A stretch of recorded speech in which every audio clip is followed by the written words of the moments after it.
out loud. Good morning, everyone. This is the Nantucket Historical Commission meeting of Friday, September 15th, 2023. I'm going to begin by taking attendance. I'll start with on the screen. Good morning, Tom. Morning. Abby, you're muted. Morning. Good morning, I'm here. Thank you for joining us. George Butterworth. Morning. Rita Garr. Hello. Clement Durbit's here. And we have Holly Backus. Present. Thank you. And from the public, we've got Mary Bergman. Hello. Hillary Report. Hi. Hi. Let's go ahead and begin. Let's start with the approval of the August 18th minutes. Is there, do I have a motion? So move. Seconded. Second, Rita, thank you. All in favor? Abby? Aye. Thank you. Tom, on your motion? Aye. Rita? Aye. Clement? Aye. George? Aye. And I as well. Is it? Chair, I just want to note of minutes. Yes. Now that there's quite a few have been approved, it's Abby's been sending them to me. I just have not sent them to town to get them up on the website. They'll be up. Just Okay. wanted to, in case people are looking to see, hey, over the minutes, they'll be up. And she's pulling them from the agenda. No, actually, I have to send them to town administration for them to put up. Because they have been, there are like revisions that happen on the way, so. Yeah, I received Okay. them directly from Abby. Yep. Once you guys are. From, I send Holly the minutes that are approved, the ones that we have with all the edits. thanks, Abby. Any public comment? We really only have two members of the public, Mary or Hillary, any? Well, sure. I just want to remind everybody that we have a conference, NPT is a conference coming up September 27th about material reuse and architectural salvage. We'll hear more about the study that NPT contracted with EBP out of Boston a couple of years ago. We'll hear about Nantucket's history of salvage, Holly and myself, what the towns, how this incorporates into the town's sustainability goals from Vince Murphy. And we'll hear from May Foley of Repurpose Savannah about all the good work that's going on there. It's free, 3 to 6 at the Whaling Museum. Sign up on our website, September 27th. I hope you and anyone who watches this meeting will come. Thank you, Mary. I've already signed up for that. I have too. Looking forward to it. And I'll send a reminder. Oh, great, thanks a lot. Okay, well, if there are any further comments, let's go ahead and begin with the staff update on the ongoing surveys. Yeah, so did everybody finally got the access into these? They're pretty impressive.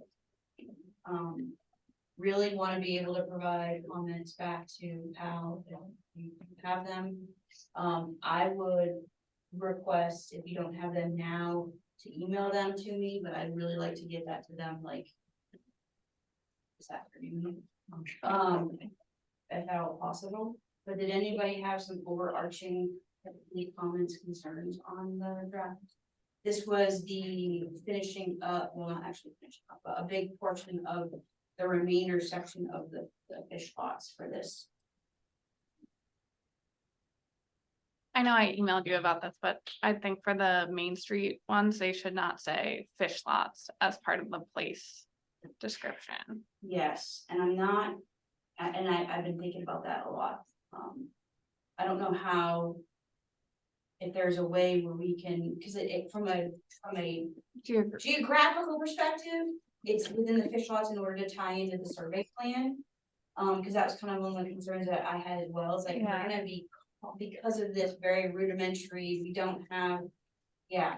But I'm wondering if for these that are on Main Street, that there's some sort of sub-location, if that makes any sense, like Main Street, so that way it's clear that it's not necessarily in the fish lots, but it's part. Yeah, part of that boundary Yeah, that was it's a- shown. yeah. Yeah, I don't know what the best course of action is on that, because we already have the set established neighborhood, and it's a good point, because we're gonna be running into that more. That's why I think when we were creating the neighborhood boundaries,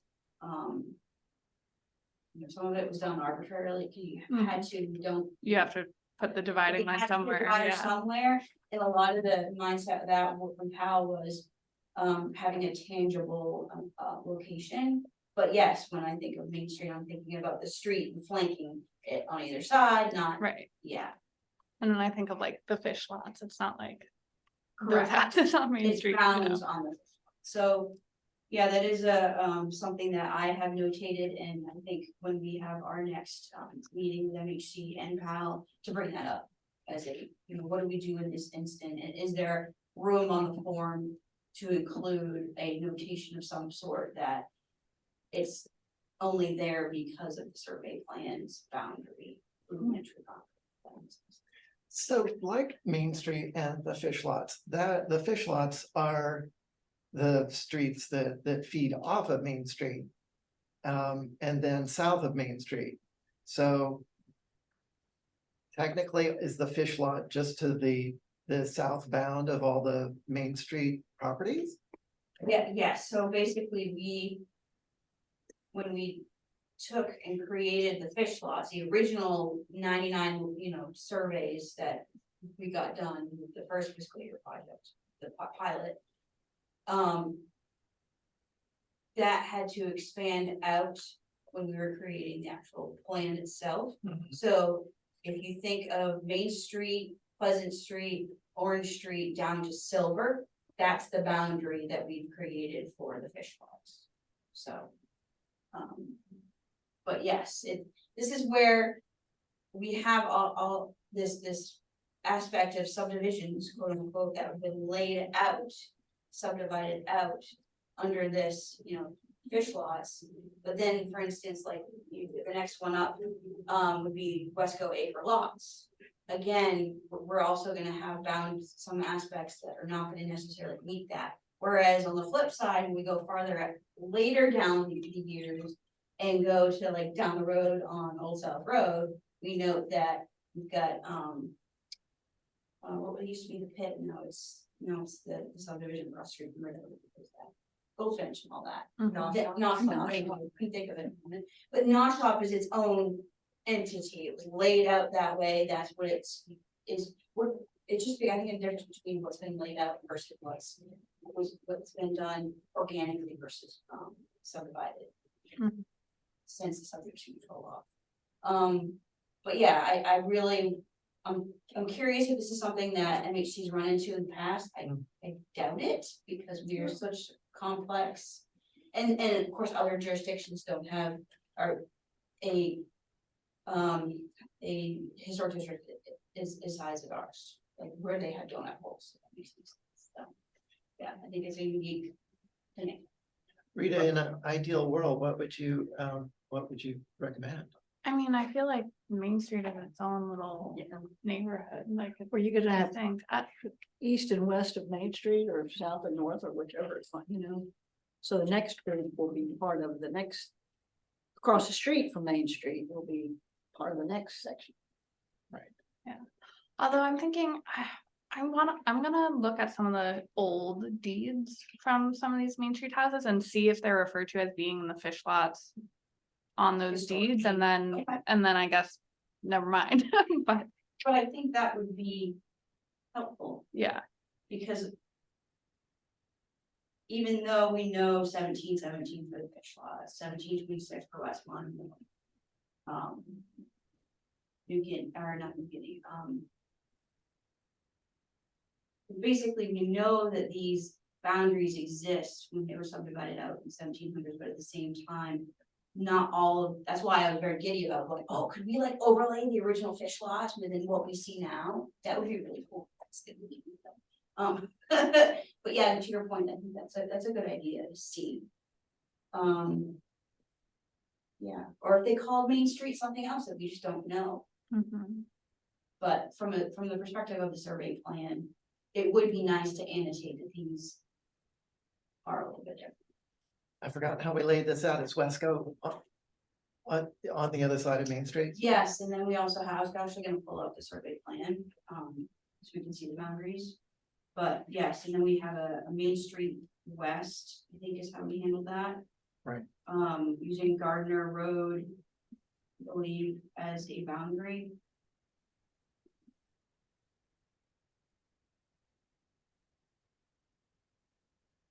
I didn't know if you want me to go through some of the comments that I had, if anybody had any, want to go through their comments. Sure. Who exactly did all the research on this?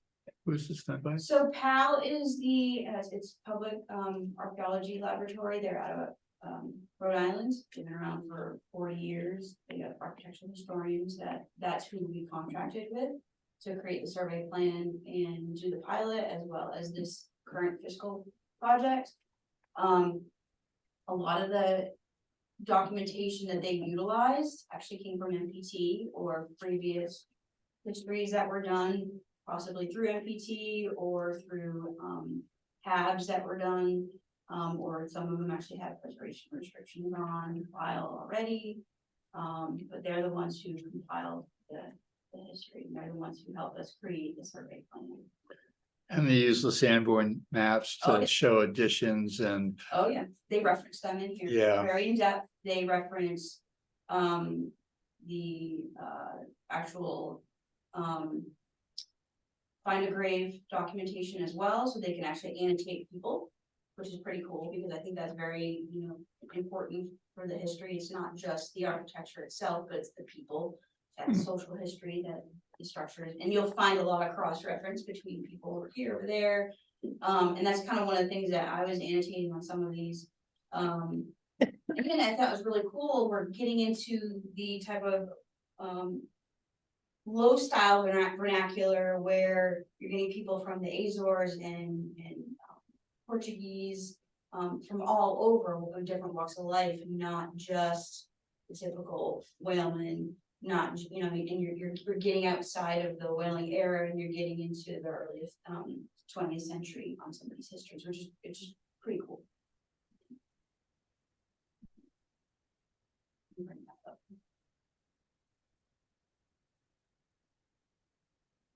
Windy, I think the wind wants to take that door away. Or at least the sign. Certainly the sounds.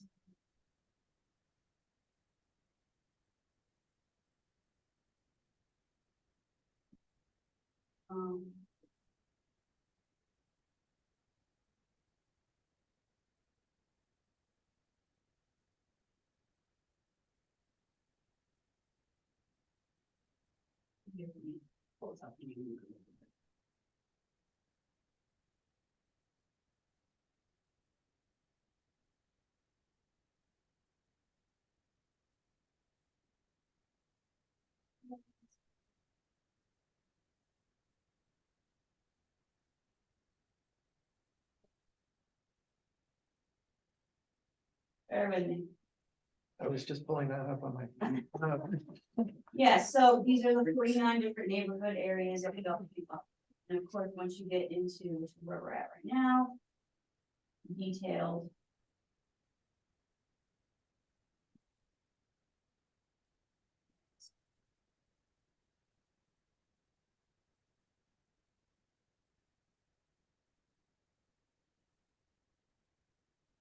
It's a little grainy, but so we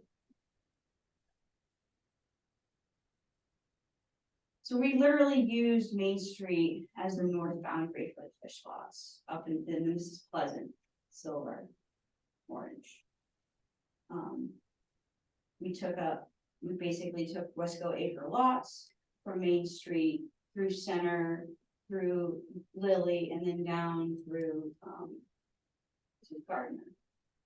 And this is the perfect record, but was divided into two. With Main Street, west. And then, of course, down to the south of Main Street is Vestal and then start of Mill Hill. So trying to divide these, even though they weren't laid out in that manner, so to speak, had to have some sort of a tangible boundaries, very similar to like how we have a North Cliff and a South Cliff. These are areas that Pal was very helpful in reminding, I think, the work group about making sure that, and Tom, chime in, if you feel inclined to, about trying to have these tangible areas. So I think, to your point, Mary, Rita, I think we're gonna run into some of these areas that are not quite part of that area from being laid out, but it just has that arbitrary line. Right, but is there a way, I mean, does the Form B have to have that like The neighborhood. arbitrary survey as part of the Form B? I mean, It's a good question, but I Because think something- because it ties into the survey plan. So maybe that's something that where we can annotate, we can always, again, the survey plan itself is a living, breathing document, so we can always go back to the descriptions, the neighborhood descriptions, and maybe we can annotate the descriptions itself, but it's a good question to ask. right, I'm just wondering, like, the different survey plan, map areas matter for us and they matter for the process, but do they actually matter on the Form B itself? Yeah. So on the Form Bs, there's a description of the neighborhood and it, with each thing, it's either been the fish lots or Brant Point. But within that, there's kind of a boilerplate description of the neighborhood. And that's where it would make sense to say this property is on Main Street and borders the Wesco lot or the fish lot. Maybe. On that map, are Washington Street and Union Street in the commercial downtown, or is the commercial downtown only above Main Street? It doesn't include the water. All the water is, it's. Yeah, we have separate things. waterfront north and waterfront south. That's how that is.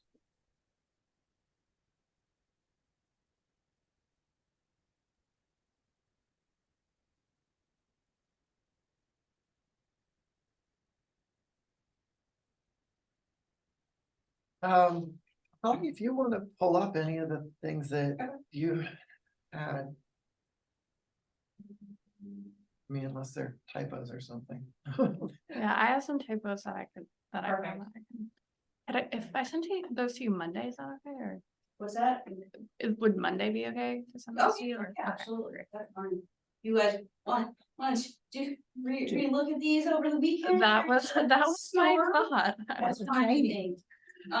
There's some that I think out of like,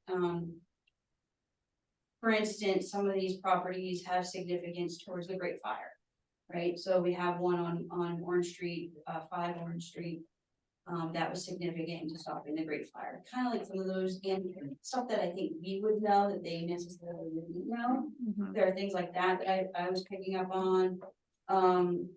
There was some locations where I think whenever there's an address that's referenced, so 4 Farmer, but it's in 6 Farmer, Mhm. they typically will underline it and put the survey macros number next to it. There's some locations that are not doing that, and I think to bring that up to their attention. I've also noticed there's one thing we had talked about before was about identifying people, their date ranges, which they've been doing, but there's been a couple that I've noticed that aren't there, and I questioned, okay, well, is that the same person that was over here? Don't want to assume, because we also know in Nantucket history there's duplicated names, which makes it very confusing. But I think overall they've done a really good job. There's some photos too that I've been sending to them that I've just found recently with NHA that actually wasn't included in their form for like the Folger block 58. There's a really great one, I think the NHA just recently had it on social media, where you can look up Orange Street, there's a horse and buggy, you can see the Folger block, and it's looking from the other side of Main Street, and I thought, well, that's a pretty cool one, I don't remember seeing that in the forum, I looked at the forum and it wasn't there, and they're like, yeah, I'm sure we'll add it, so stuff like that, if you guys wanna, this is the time really to get any of those, details. There's also some very unique histories in some of these where, it was originally, when it was built, a, candle factory. It wasn't an actual dwelling, and then it converted, and I think those are important for dates specifically, if those structures go with HDC, nice to annotate it, that it's very, very clear, and I wanna ask whether or not those can be included at the date of construction and ordinance. Because sometimes you'll see that, some form will say initial day of construction and then altered in right up front. But overall, I would hope everybody is very happy with these, since these are great. Yeah. We've come a long way compared to the old 89s. No, I like the write-up on the Weldon House, that used to be the restaurant on Steamboat Wharf. And Yes. And that is that part of that moving history too, that I think when NPT does a lot of that research, oh, wait a minute, and then it comes to be like, oh, we kind of knew about it, but here it is.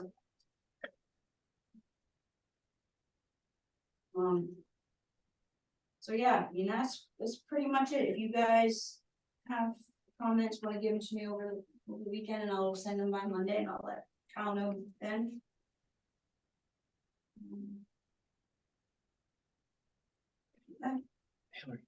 Thanks. I just have a question about the forms. I think it would be really helpful just as a member of the public to have more access to this information. Is there, I mean, what's the plan for letting people be able to find the information on the So website? that's a good question. So, since the adoption of the first, by adoption, I mean by MHC, of the first fiscal project, of the pilot, the forms were approved in the, and put in the database that MHC holds. However, they weren't correlating over to our MHC ledger that we have with GIS. So that's something I asked recently, Nathan, actually I just sent an email out to both commissions to say, hey, they fixed it. Because there's a rollover in data information. And they said, well, we have it. Well, he brought it to their attention after I asked, and lo and behold, it's there now. So you can actually go onto the town's website and see, when you click on the MHC inventory, and see all the triangles for all the new surveys, the 99 surveys. GIS. All the GIS, and that's the access. You just have to click the filter. Yeah, I know Click exactly. the filter. But before that, I knew there was a lag. It's one thing MHC said. There's a lag from the time that we accept them, we put them in our database, and where you can actually see them on your own input through like MapGeo. That's, I guess, there's just a time frame on their end, and you know, I get it. In lieu of that, before this great news, we do have them on the town's website. They're all in one PDF right now. One endless PDF. It is one endless PDF, but I think now with this new news, and when I sent the email out, I also copied our communications manager to say, hey, you know, hint, hint, this is something I'd like to have out there. So I think this month's town manager we'll put something out there to say, hey, now that these are available through the GIS, and actually show, I did a screenshot to show this is how you do it, this is where it is. So that way people can access, because right now, it's just, it was before the town's website, at least, it was through our preservation planning page.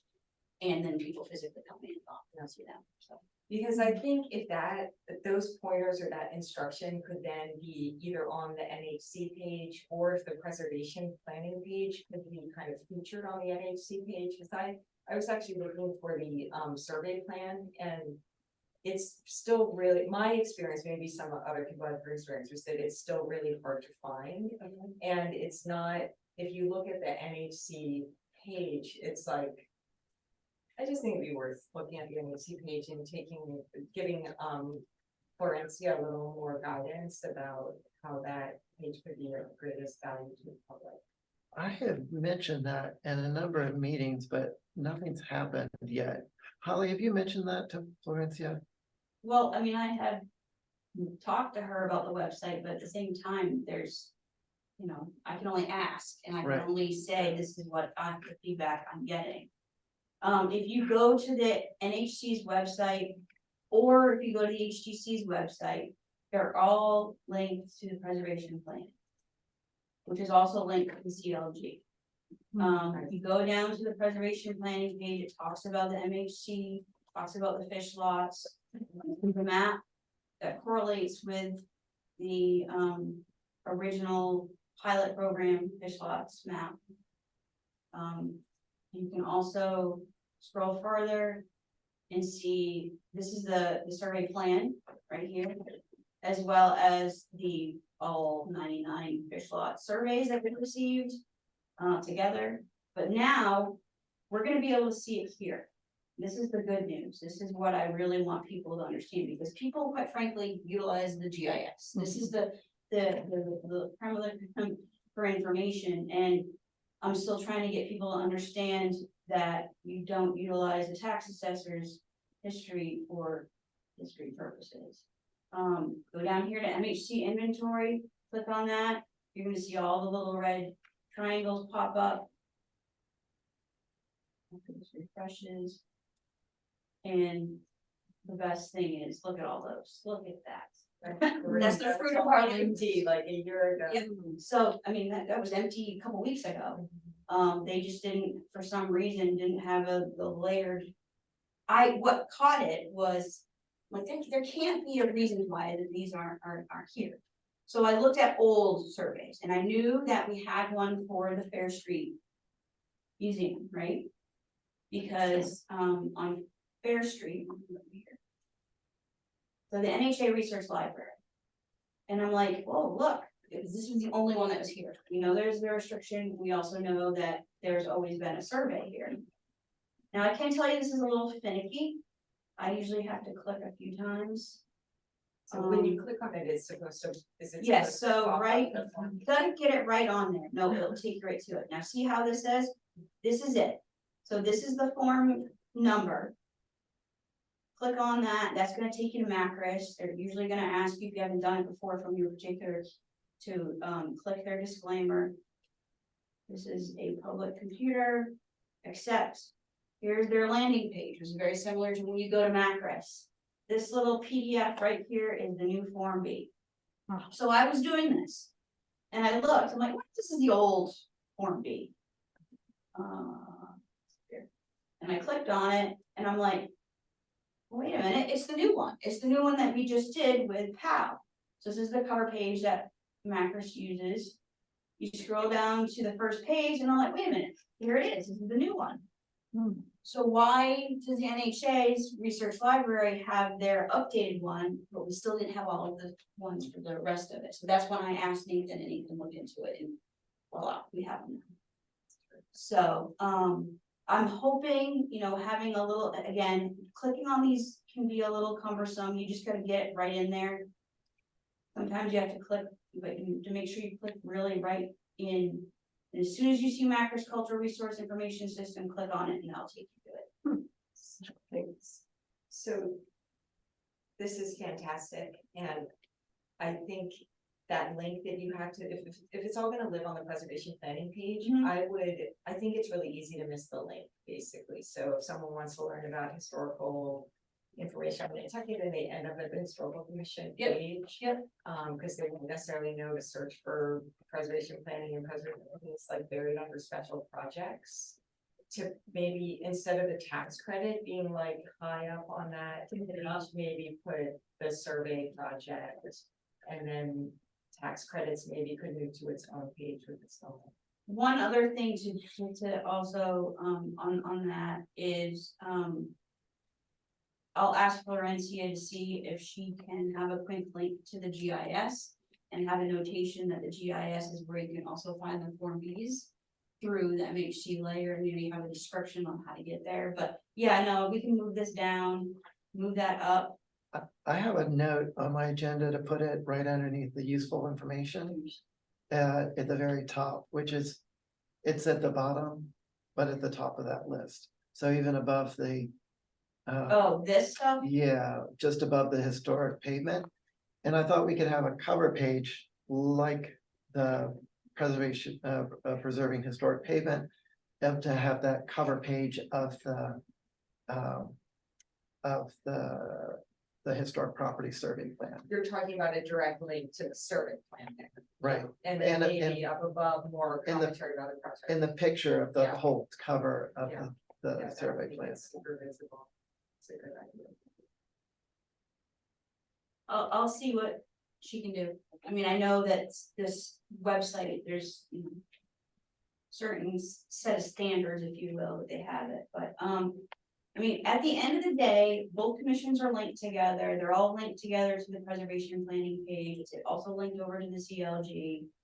You know, this is a way to get people to realize that, you know, preservation planning is the function in between. But yeah, I would like to be able to have, the GIS link here and actually make it so people can know how to get over here and get to this MHC inventory. Because they shouldn't have to look through a zillion PDFs, and the fact that there's an already layer. Again, I can't thank Nathan enough, he knew this was something that I was looking for. We've had it on the website a couple of years now. And to understand that there's an update that happens. So I told him, I said, well, keep an eye out because we're gonna be adding more. As soon as we say these are good to go, MHC does their approval and they do that little stamp that you saw at the bottom, which I know Rita and Mary see all the time when they do that. That's when we know it's in their database. It's the lag of time that gets from the database to their GIS layer that we're. So. Anybody have any questions on that? On the website or anything? It's pretty neat. It is. No, that's gonna work out great. If we don't have any more comments on the Form Bs, I think you've got some good news about the fiscal year 23 RFQ. Yes, so the deadline was September 11th, and I just received them yesterday from the, there's two we received. Responses back, so we're gonna take a look at those. I'll probably be reaching out to you, Angus. And I need one more commissioner to review, and we'll hand those out next week. When you did how that applied Out of the two, no, so I did they're not out. see anything from Hal. So I haven't had a conversation with them, because that was not what I was, anticipating, quite frankly, but things happen. So, yes, we'll go through that, do our internal review of the little committee, which last time was myself, Angus, and Abby. So Abby, if you're still interested, or if somebody else wants to participate, but we will review internally, compare, make sure that they address the RFQ. I will notate that, there was a change per, MHC. Holly, just to note, I'll still help, don't worry. Okay, let me know. There was a change in the RFQ. Basically, even back up, there were some changes that came down from the Attorney General to MHC on solicitation of proper people. And now we actually have to do a bid. So basically, at the end of the day, we have to pick the lowest bidder. But one other aspect of that is we could put a stipulation, which was put in there, that they have to have whoever chooses the proper bidder has to have Nantucket experience. So that will be what we'll have to look at between the two different bidders, on whether or not they have Nantucket experience. Do So, both bidders have Nantucket? I know one of them, I'm not too sure about the other one. They're a new organization that I don't know about, so. And they were aware of the stipulation? It was in there. Okay. Yeah, that's up to them to read the entire RFQ, so. But at the end of the day, I think that was helpful for us. Mm. You know, it gives us a little bit of, you know, ease, I guess. if you will. I'm disappointed that Pal isn't Yeah. in this running. They've done such an exceptional job. I wish I think they just needed more compensation. But I don't know how they make money. What do you think that was it? I guess that would be the main. It's possible. The current contract that we have with PAL right now, to finish up this fiscal year project, fiscal 22, goes, and this was because of MHC's request to extend our contract at the beginning. So our contract actually goes to September of next year with them, so we will have an overlap with 2 different contracts. And we are actually going to be amending the contract. It's in the works right now for an additional $5,000, so they can come to Nantucket and finish some actual boots on the ground deep research that they couldn't do on the Cape first time. A lot of it had to do with the fact that a lot of the information they got was from NPT. They were only able to really focus on, I think, about a fraction of the properties doing deep research. There's a certain time frame in Nantucket's history, and I know Rita and Mary can both attest to this.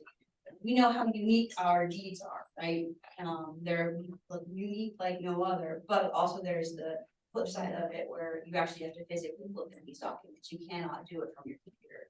And that's kind of what we've run into. In order for us to have a very consecutive search and title, and of course, it's a little bit different than a search and title that's done for the selling of the property, because you're dealing with properties that are way out.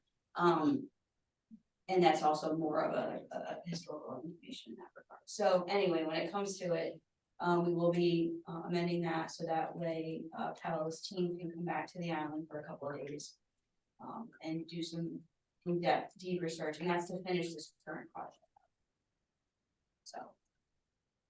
Yeah. okay, And then with that, right before I came here, I saw the notice for the next fiscal year. So, that's out. So, I think that's an opportunity for this commission to think of, we have so much within the survey downtown area that's a priority, which kind of gives us flexibility as a commission. I think this is an opportunity to think about where we are now and where we're going with this next project that we're reviewing, which is again, tackling the rest of Brant Point, getting into the cliffside area, and possibly going into the waterfront area if there's room on that. Where does the commission want to continue with that? Do notate that we also have our friends over at PIN that have put in a CPC project in conjunction with us, obviously, to work at on the New Guinea area, which is abutting up to the fish lot. So again, a lot of it, if you look at the survey plan, a lot of the core downtown, which is multiple neighborhoods that we've created, are a high priority based on the 3 categories. So we could pretty much go anywhere you guys' heart's desire, really, in the whole scheme of things. I think it would be helpful to finish, but look at what's been maybe an area of a hotbed, if you will, of applications. I can only think of Easton Street, but we're already tackling Brant Point, so Right. we'll, everybody, check out the map and see what you think is needing, the most urgent, attention for getting these surveys. And those need to be brought back into scheme of things as well as Easton Street, because remember, when we started to narrow down the list, we decided as a commission, like, okay, well, we recognize that there's a lot of work going on Easton Street from a combination of historic structures being altered, or whether it's a Concom, seal level rise, or it's, an addition or what have you, but then also there's some infill that's been going on, so it's crazy, that's one of the craziest streets ever, so we decided to push that to the side, but we need to bring it back up again. And if that's the case, then we wanna annotate that in the next. But Easton Street already, it's Brant Point, so it's already, Right, it's in, Under- right, it's in Brant Point, but we haven't, gone back to it to say much of, you know, I mean, it's in the neighborhood, yes, but we might not be able to get back to that with this particular project. Again, this is another reason why our survey work is gonna be at least a decade through the MHC process. And we acknowledge MPT and Sconset Trust for the work that's been done outside. And I always commend when, our nonprofit friends, do a preservation restriction, which I don't wanna take, but congrats on another one. Yeah. So Mary and Rita, because when they do those, they also do a new Form B. It's added, so. Anyway, If there isn't any further update on that, we could move on to the next part on the agenda, which is the NAPC, the National Alliance of Preservation Commissioners. yes. And this is the review that's ongoing. Yes, so. NAPC will be here the first week of October, October 2nd through the 5th. I'm working out details with them now on what their itinerary is. I basically put everything to the side except for HTC meetings. And I'm pretty much gonna be with them, bring them around and that kind of stuff. October 6th. Second The through, 2nd through the 5th. They're staying downtown, so they'll be able to experience the historic tour, which I thought was pretty cool. In fish lots, which is neat. But one of the biggest things on that is they're going to be doing their, a lot of their in-person interviews, if they have not done interviews. You know, they haven't interviewed somebody beforehand, they'll be doing that. They'll be actually at that HDC meeting that week. Great. There was a SWOT analysis that went out for the HDC commissioners. I am waiting for them to send me the one to send to you all. It was a glitch. So this is it anyway, so I'm waiting for them to send that to me so I can forward it on to you all, so you can take the one from the NHC side. And I know that, they're gonna be reaching out to you and you as chair, to get your comments, questions, concerns, and all that kind of stuff for collectively in the commission. About the start of it. And you all know what a SWOT analysis is. Your strengths, weaknesses, threats, opportunity. opportunities. Which is very similar to, if you remember when we did the camp training that NAPC does in 2020. They did the same thing, they provided a SWOT report analysis. And this project is going to be providing a more in-depth, obviously, tangible things for us as a historic district to accomplish, so. So did anyone have any comments on the list of concerns that we would have for me to bring up as chair of the NHC? Holly, maybe you could pull that up on the screen. Is that in the packet? It wasn't in the packet, I don't think. Did I send it separately? I don't know. But I don't know. If it wasn't in the packet, I don't know. These are some things that I worked on with Rita. I just wanted to make sure that that everybody's concerns were Yes, you did. That did come. were taken. You know, it probably wasn't, it wasn't in the packet, but I think I sent it in the email to everyone with the packet. Yeah, Yeah. it was in the email. I have it.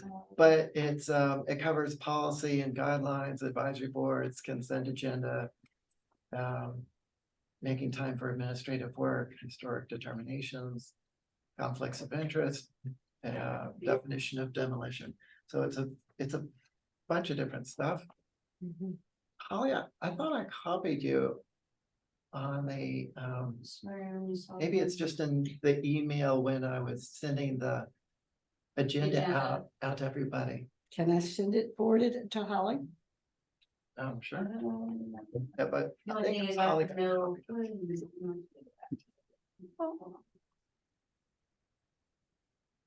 Yeah, if you could send it to me, I would. Thank you. Yeah, I was particularly interested in the definition of demolition. It just seems you really wonder what the historic the restrictions really mean when they just allow you to leave 3 boards or, you know, I remember they did a renovation on Pine Street years ago and they got it down to about 12 structural members and then it just collapsed into the hole. They ripped off so much that they didn't even preserve the basic outline of the structure and then they just rebuilt it. And I Right. think they got a fine or something for that, but it made it much easier for them. They just did all new everything. Did you get it, Holly? I did send it. Signing into my email. George, that's one of the biggest concerns is, you know, how much is getting demolished and, luckily we have this thing on the 27th. And there was a presentation at the Athenaeum before about demolition and how it's really not working environmentally. But, as far as preservation, it's really not working.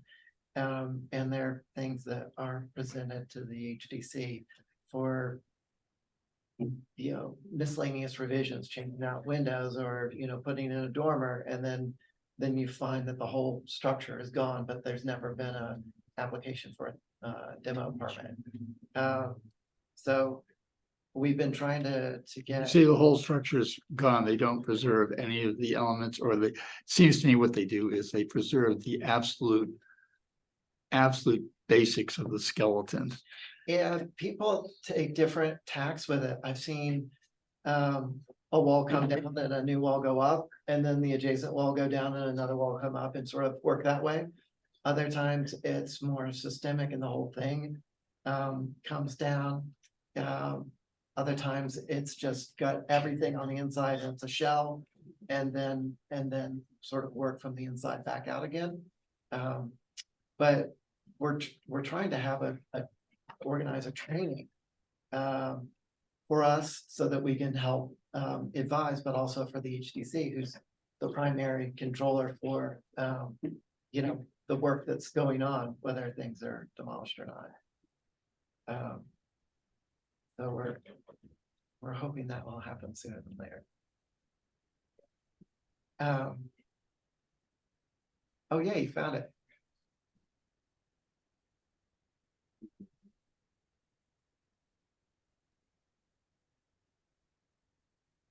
Tom, thank you so much for showing up. And Abby, if you've got any comments, please share them.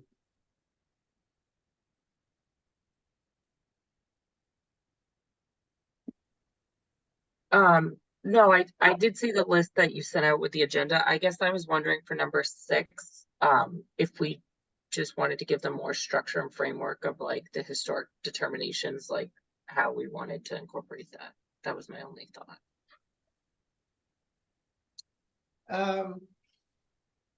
And I guess the other thing is it's kind of like a sub bullet is the CLG. I mean, we might want to, and I don't know if Holly, this is already in the agenda of like how we could also further support. Those would be my 2 things. So sometimes there's conflicting information about the history, and sometimes it just comes down to hearsay from the agent or the architect or an owner or a neighbor. And so this is yeah, helping assist in historic determinations. I don't agree with that. Historic determinations, and this is, you know, if this historic district was created without a special act and followed Massachusetts, you know, chapter 40C, then yes, I could say this commission as a historical commission would have the utmost authority to make historic determinations. However, our HDC has a special act, they have the utmost authority. And taking it away, taking historic determinations away from them, I think is completely erroneous to the special act. It's something that they've had the power of doing. They have a process for, and quite frankly, as staff to both commissions, I see the historic determinations because they're usually for a specific reason. Normally it's because somebody wants to be exempt from certain aspects of building code. Really and truly, that's what it is at the end of the day. And since my involvement as staff, we've obviously expanded that with our resilient historic design guidelines, so in order to be exempt from the building code for substantial compliance with the historic structure, we do a historic determination. And there's a process for that. And because there's technical preservation staff on staff, I'm able to review the application, and if I support it, I put it on consent. The commission approves it, boom, I write the letter, done. We also do it as a part of the process for historic tax credits. On the flip side, in addition to your review as historic tax credits, they're also reviewing it from the historic determination perspective, as well as that doesn't include any COA that would be for a an addition or whatever the rehabilitation work is that would trigger a COA. So having NHC to take those on, I wouldn't support that. So Holly, this isn't to take away the power of the HDC, it's just to get our input. And nor is it to take away your input, which is valuable and unfortunately isn't always acknowledged or acted on by the HDC. So how would that work? Hillary? Since I've thought about this a lot, I'd like to just contribute maybe a different word or a different framework that might avoid some of this confusion about the historic determination. Because historic determination has the definition which you just articulated, Holly, and I think that works well. But I think, is what you guys are trying to get at the question of the historical commission's evaluation of whether or not a building is contributing to the historic district and in what way and why? I think that's, in my assessment, that's where the HTC gets tripped up and gets confused, and they have a lot of discussions about it, and they often I've heard individuals ask for help in multiple times, individuals on commissioners ask for help. So instead of having number 6 be historic determinations, maybe you could have interpretation of historic significance.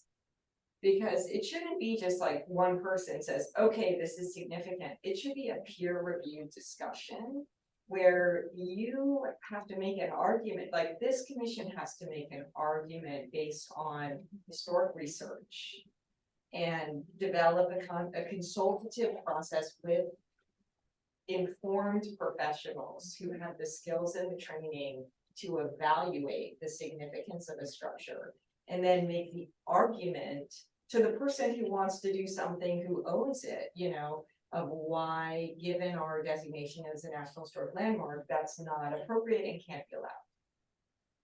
So change 6, my suggestion would be to change 6 to evaluation of historic significance, to help the HTC with their own deliberation by providing information, background, recommendations.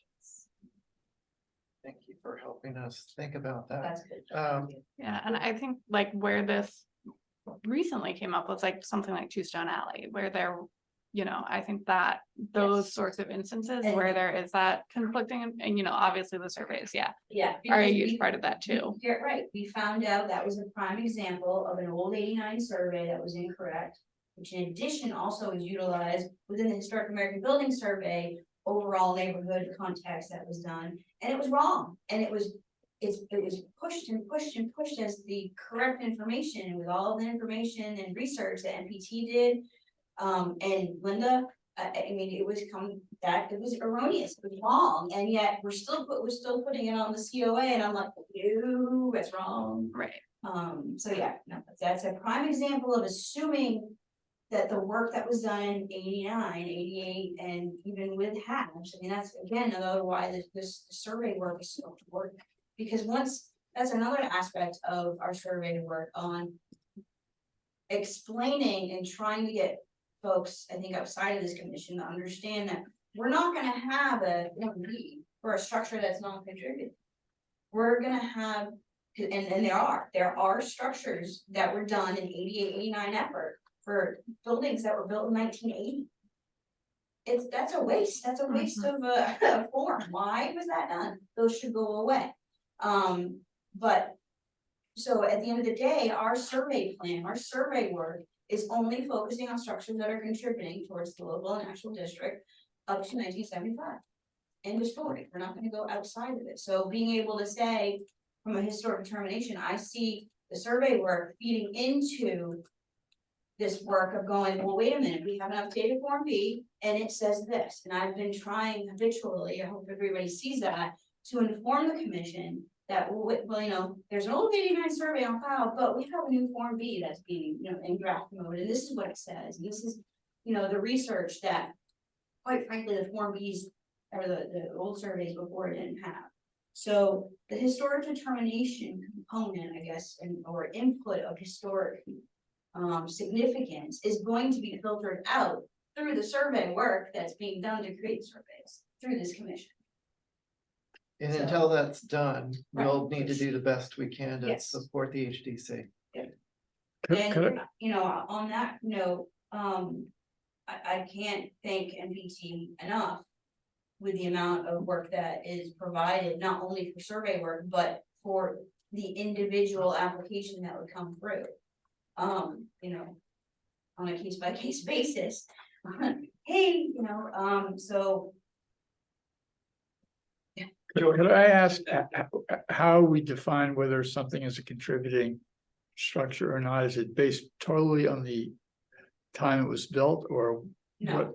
what are the factors? No. Well, first of all, you have to look at the fact that our National Historic Landmark update to the NHL, right? Through CPC funds that NPT acquired in 2011, I think, 2018, around there. But the update was approved by the National Park Service in 2012.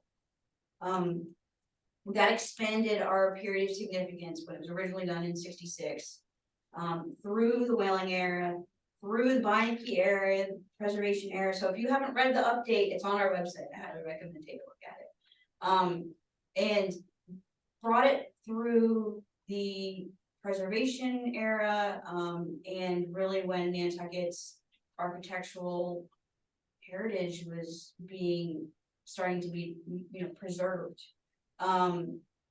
There's a reason in there that Brian and et al. Says about Brian Piper about why 75 was the crux of it. But if you really think about zoning was in 72, you know, that's kind of where building permits started in 72, so that's kind of like the cutoff of.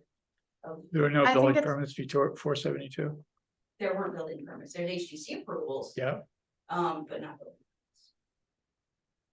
I think it's because 75 is when the NHL expanded. Okay, that I thought there was something that makes sense. But it really goes into acknowledging the contribute basically getting outside the bubble of 1955 when the historic district was created originally. Because there's this misconception, and we found this out even by talking to some of the local realtors. They thought that 1955 was the, like, well, no, it is for certain things under zoning, but not, or in subdivision control law, but it's not for our period of significance. You know, in trying to get people to understand that if you have a structure that, one of the structures that Mr. Kalman built or Mr. De Silva built, a ranch house right around the corner, those are contributing toward our local national district. It's that education component trying to get people to understand.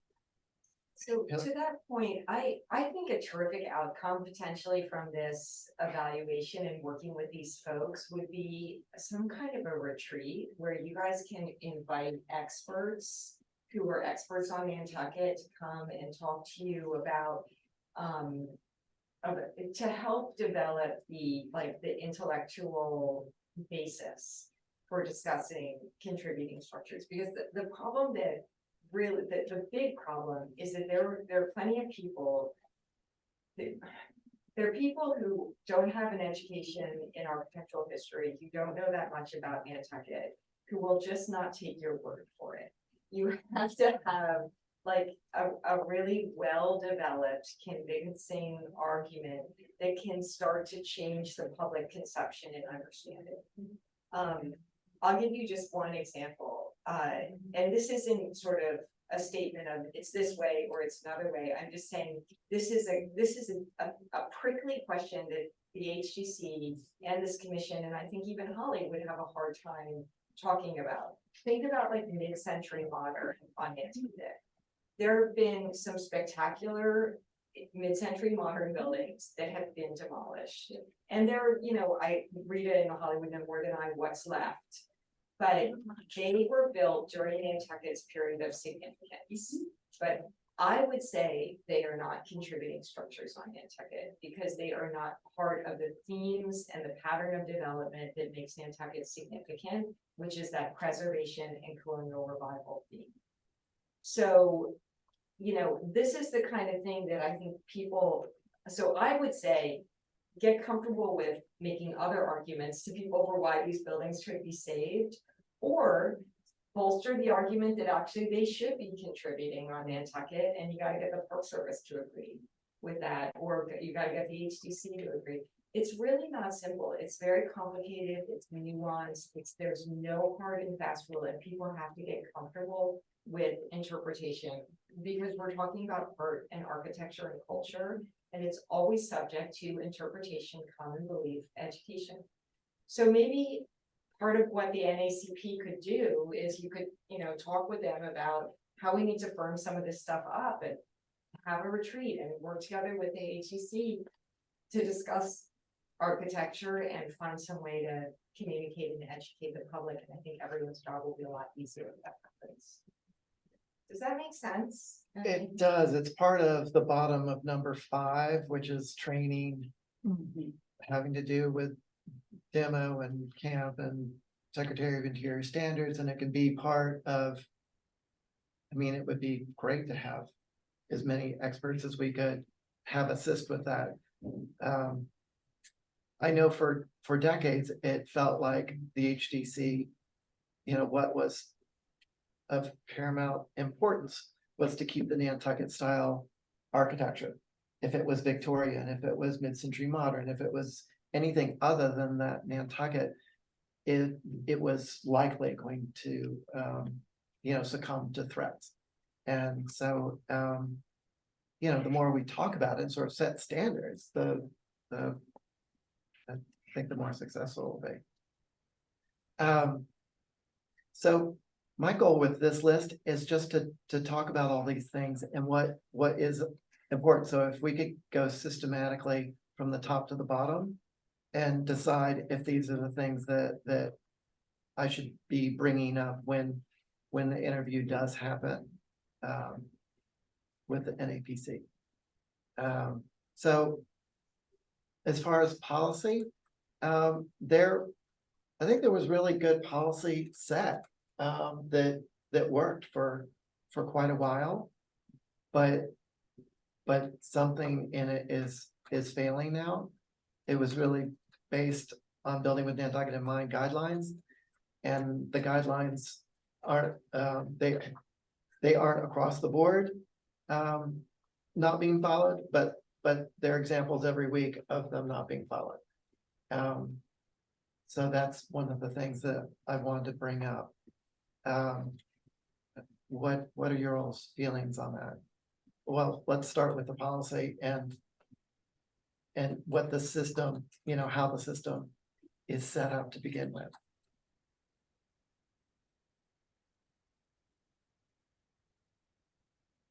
Do they ever restrict window replacement? On Nantucket? Yes. Yeah, There are requirements for a window survey to give the information about the windows, the age, photographs of them, measurements of them, to determine whether they are historic to begin with and repairable. So they're not always disappearing, but a lot are disappearing. I'm a stickler to make sure that they provide those. I think you can hear me say that on every meeting, or one particular. and what happens if they just disappear the windows? I've seen so many instances of windows. They're on Pleasant Street right now. Yeah, the SDL on all of them. Those ones got fixed, and whether or not the Oh, guy they have fixed, them. yes, yes, that was a big, the guy who did the work, put in SDI, I know. What you're talking about. Yeah. No, that's not what was, so. Okay. Just take them out to repair them and they just disappear. Oh, we don't know where they are. Yeah. So, I think that's all, isn't that part of this short staffing? There's no one to go out and say, where do those windows go? No, I mean, No, no, it's. No, because it's not like we don't do inspect, that's like people complaining about. Work that's in the process of being done, but it's not to the approved standards. How do you know? It's not completed yet. We don't do in-process In-process inspections. That's not for us, to do. That's with building department. So. it's just a sign off at the end. So, and. Well, there is some, if it doesn't sign off as is what we approved is what was actually done, then there's there. Oh, yeah, there's a process for that. Yeah. To remedy, To go Yeah. back and redo. goes back before the commission. Depends on a And case-by-case fines in basis, but- place. And fines, yep, and it's up to the commission to. Yeah. Oh, yeah. I have seen a few renovations where the only thing they did preserve were the old windows.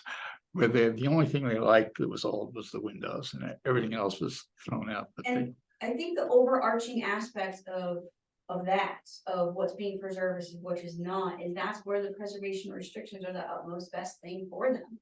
That's why I personally think that this commission can do a lot more in getting the word out that preservation restrictions are what people should be doing if they feel so inclined about their historic structure. Especially when they're wanting to, they're getting older in age, they don't know what's gonna happen to that structure. And it's not just preservation restrictions, it's also conservation restrictions. People don't want their land to be subdivided and built with a bunch of different houses on it. You can do those things, those mechanisms have been in place for a long time. They're just So I they're always. onerous and they take a They lot are of time. onerous, and obviously I know, both Mary and Rita can attest to those. And this week alone, the select board had one of each on their agenda, which I thought was a really cool thing from a preservation and conservation aspect, because the two go hand in hand and they're both part of our, national identity.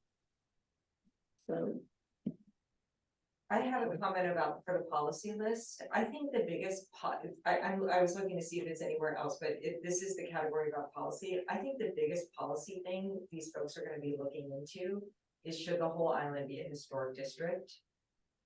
Or should certain areas be broken out? Should there be more than one commission? I mean, I don't know if you guys wanna wade into that, but I probably do agree that that's gonna come up, or do you not know? I think that dies. You don't know. I don't think it's going to. Okay. The reason why I bring it up is because there's an argument that the historic structures should be getting more attention by a preservation focused board. And the areas that are really more about, design guidelines for new structures, where there's nothing historic about the area, it's just like the brand of Nantucket and what do people want to see when they're on Nantucket, and let's make sure it's not ugly. That's like, those are two incredibly different things. And they're being all handled by one board. And the board is, there's folks on the board that don't have any education in architectural history and are really spend most of their time building new structures. So I think that if you're talking about policy, maybe it's not gonna come up at all, but I think thinking back to why the select board ordered this review, it was because they did not want to just renew the advisory boards. They felt like at the time, there was this huge backlog, the system was all gummed up, stuff was being held up, and we needed some kind of advice to review everything.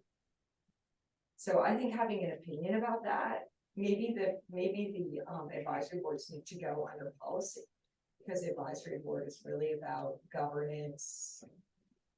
Or maybe that's a governance issue. For the commissioners, what, do you have any thoughts about policy, or is that something that you would like me to bring up with them, with the consultants? As far as policy is concerned for the HDC, I think that there should be 2-year term limits. I'm gonna add that to the list. How do others feel about term limits? Does Tom mean, they can serve 2 years and that's it, or they mean 2 Two terms?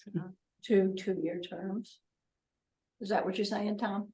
Which, I'm saying that they should serve for a 2 consecutive terms and be done. I know, what is it, a 3-year stint on the? Wait, on the- And then you also have. Is it a 3-year stint on the HDC or 2-year? Oh, 3. No, it's three, three. three for elected. 3, so someone should serve there no more than 6 years. And is that across the board, both elected versus appointed? Well, yeah. Are you asking me that? Yeah, yes, I mean, if you're. Yeah, I mean, I'm in favor of that way. You don't get a group like you can get there, that are stuck in their ways, and you need to break it up. Any organization needs to have turnover. I'll And say, that might be one of the reasons why we're having trouble with not getting building with Nantucket and mine done. Why the guidelines aren't being followed. Right on down the line.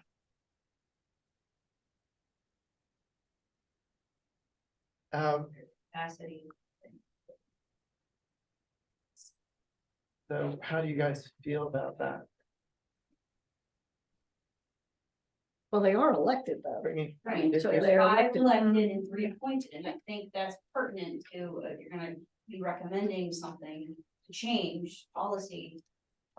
It's also, here's another thing, if you're gonna be recommending that something like that, or even something like what Hillary had mentioned about the makeup of a historic district and how it's done, all of that requires an amendment to the special act, just so you're aware. Not just to use that, but I just think that's important to say that it can't just be, if this is, say, something that's the will of everybody and they agree upon or even outline it, it's going to say, it needs to go through the proper channels. I just think it's important to know what can be done right away versus what things that need to go through it. I don't think it needs to go to the legislature for what I'm talking about. It's a town kind of a thing. You either run for 2 consecutive terms and then you got to sit out a term like a lot of other organizations, and then you can try to be reelected.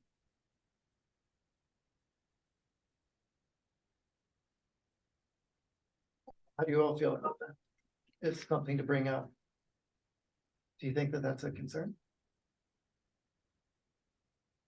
Sounds like it is a concern. But it would have to go to the special act, which means it's got to be changed by the legislature, or that cannot just be changed by the select board? I am pretty sure term limits are included in the special act. Yeah, it would have to go to the legislature, but this is just a review, so Right. you can ask these folks You can. to evaluate something and say, we were talking about this, what do you guys think? And then we give you an evaluation, and then it would be up to everyone else to decide what to do about it. Exactly. These are observations, concerns, and ideas. Okay. So. Do we feel like the longer someone's on the commission, the more likely they are to be somewhat corrupted? Is that what we're really talking about here? That Tom? Well, I think that, the HDC, as it is right now, and has been for some time, speaks for itself. You can use whatever word you want. We're not getting anywhere, and we haven't for a long, long time. Getting anywhere with what? We haven't changed anything with building in the last person I knew that really did anything constructive to the guidelines of building with Nantucket in mind was Pat Butler.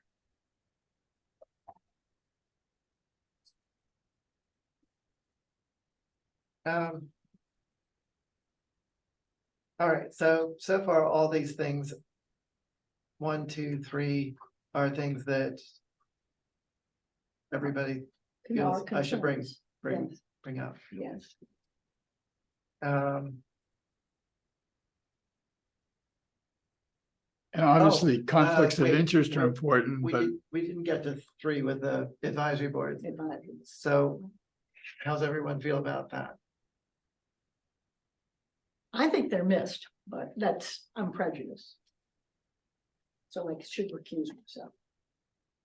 I think it's definitely worth bringing up, and I think in the year plus since the, advisory boards were disbanded, Rob and Mickey and, people are still giving comments, but I think more and more you see people asking that, raising their objections or acting like the comments don't hold weight when really, Even my comments. yeah. Well, So I think having spent time, watching the HDC meetings when the advisory boards were official, and now since I don't know, I think it seemed to Compromise the process. yeah, I think it was helpful to have those advisory boards.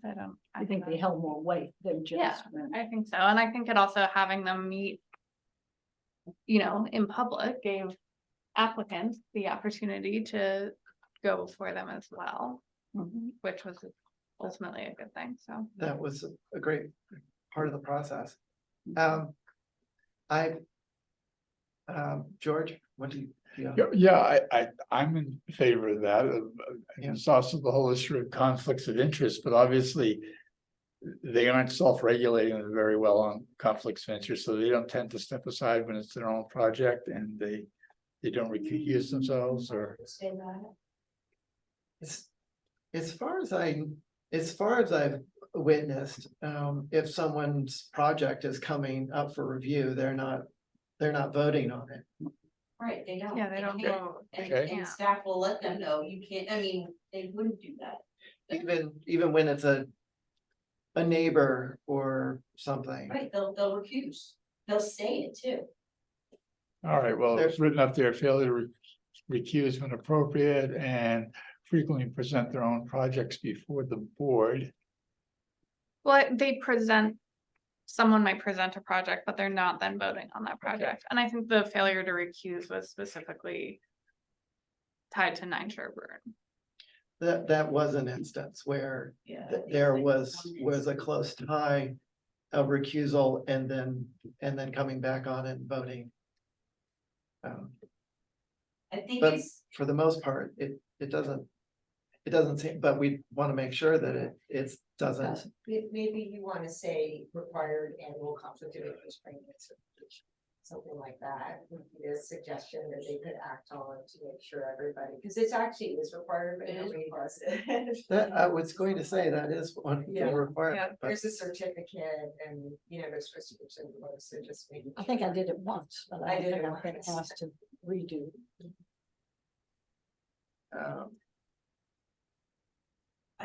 What I would also just, with that.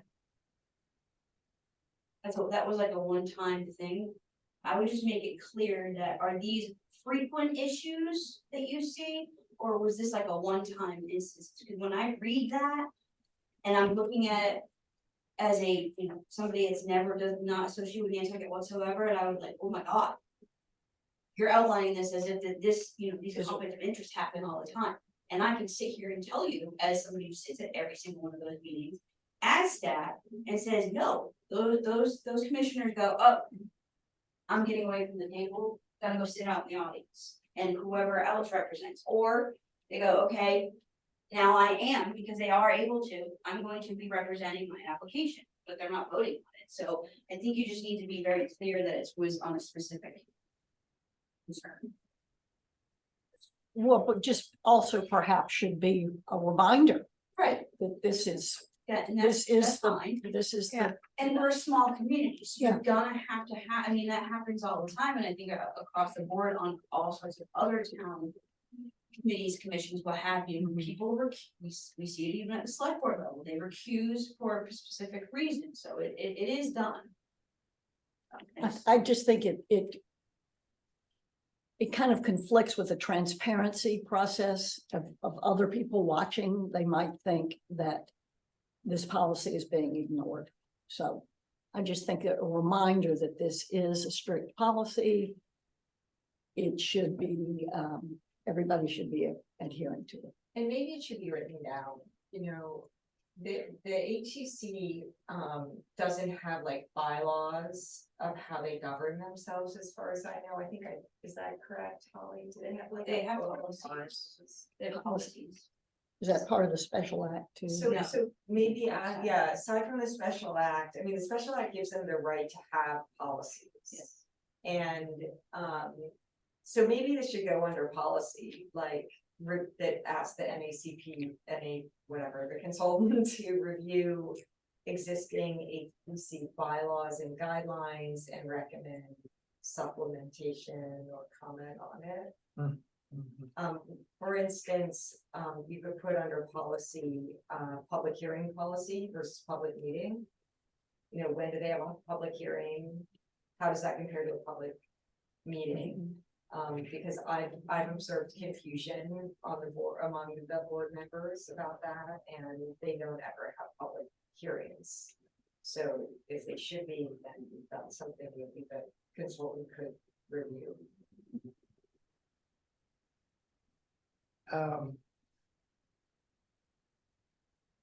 The consent agenda.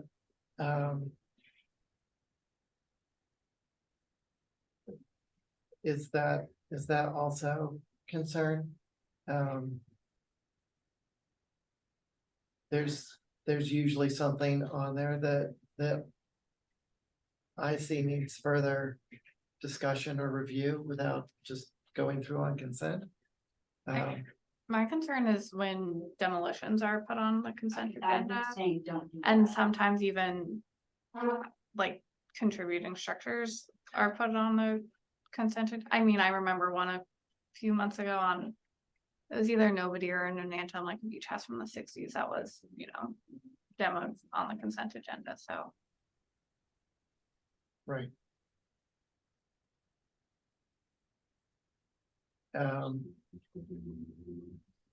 And so we've kind of covered 5 with just making time for training and meetings. It's just that 99% of the time it's spent reviewing applications. Mhm. Well, because there's so many. I Well, mean, it's just been a deluge. So I think that's what is considered to be the most important thing for the HDC is to get through this pile of applications. I don't know how that becomes less with this boom that we are under, unless we. It seems to come and go in waves, but it's always present. There's always not enough time Yes. to cover as much as they want to. And talked about the historic determinations significance that, like, yes, so and conflict of interest and the demolition. So there were I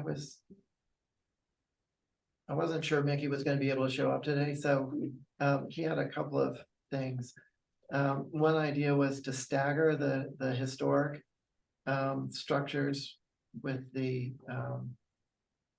non-historic structures. new building. So that 1 week it would be one and 1 week it'd be the other, rather than sort of a mix where advisory boards are, it would just be more, it would be more focused. It's kind of like the historic versus new construction. There's plenty of new construction in in core districts, Wisconsin and town and so forth. Is that something that you all would want to? I think it's all on such a Consider. timeline, isn't it? When an application comes in, it gets acted on within a certain, I mean, it would be hard to say, well, you sit over there because you do construction and you sit here. Well, the structure of it seems like forever it was new business and old business. You would come in with a new application, then the following week would be it would, come through again if it didn't go through with the new construction, the new business. So then it would be on the old business. But then that, It's old business, new business. If you look at the calendar, it's still set up that way. But it's up to the applicant to get their stuff back in, which is old business with the proper minutes and all that kind of stuff. It's not gonna be retroactively put on the agenda. They have to sign it up. There's a lot to it. It's very complex. Right. so for a few years, it seems like there's been a mix of they'll do some old business and they'll do some new business, and it's a mix each week.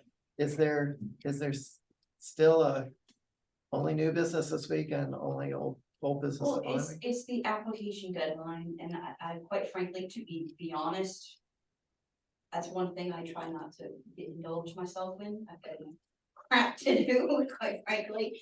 And I rely on, obviously, Esmeralda as our HTC compliance coordinator and fellow staff. But yes, it's, if you look at, first of all, the agendas have gotten a lot less. They're not 5 pages long as they were during the middle of the pandemic. There's gotta be a bit of an understanding, like with some of the minutia of these concerns. I get it, but at the same time, there needs to be an understanding that we at the historic district were through very rough, intense amount of applications, unprecedented time during a worldwide pandemic. There's a lot of different things that, we couldn't just walk away. It had to be done. So there are some things that are overlap that are residual from that.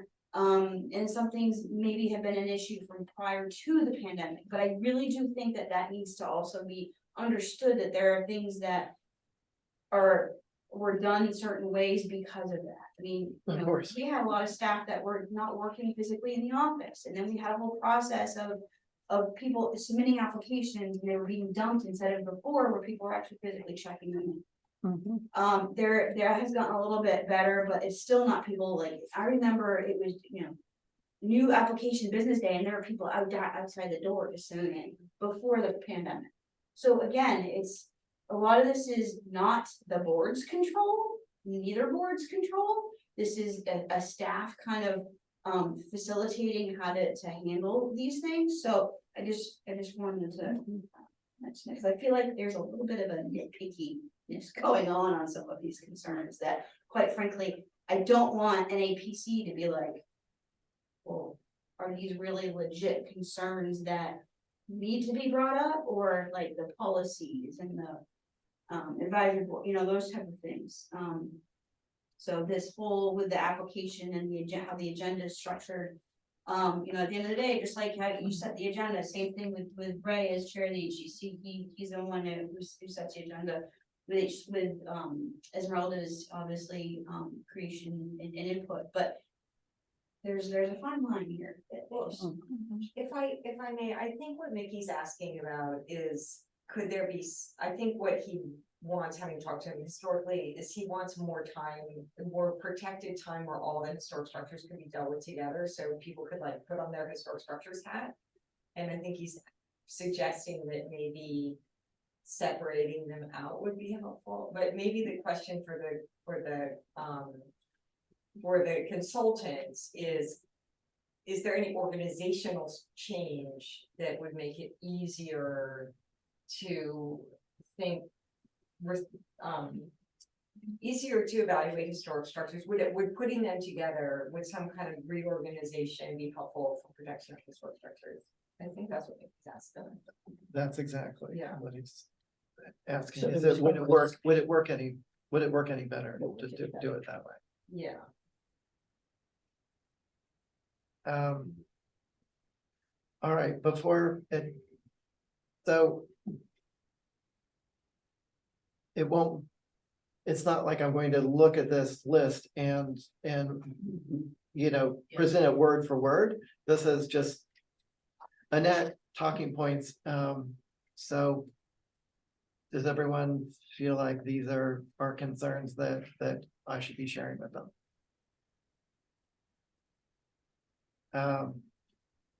I want to correct something I said, Angus. I said there were no policies, but I forgot that, of course, the ACC just went through a big effort of developing policies. So there actually are developed policies.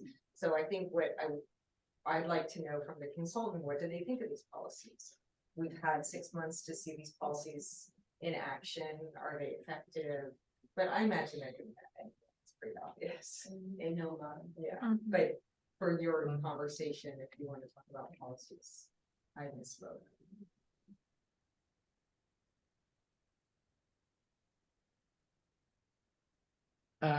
Okay, let's continue on the agenda. So update on the CPC applications. I'll start by saying, I sent 2 letters of support from us for the PIM projects. One we are very familiar with, when there was we had a great discussion in one of our meetings about the work that is going, the Main Street project. The other one, New Guinea, we didn't really, or I guess they're calling it West Monomoy, but we didn't really talk about it. It certainly falls in line with the survey work that we're doing and what's been ensconced. I just wanted to make sure, I don't know if you can pull those letters up, but I wanted to make sure that everybody was happy with that. With both those letters being sent out. In support Definitely, I of thought those. those were good. Yeah.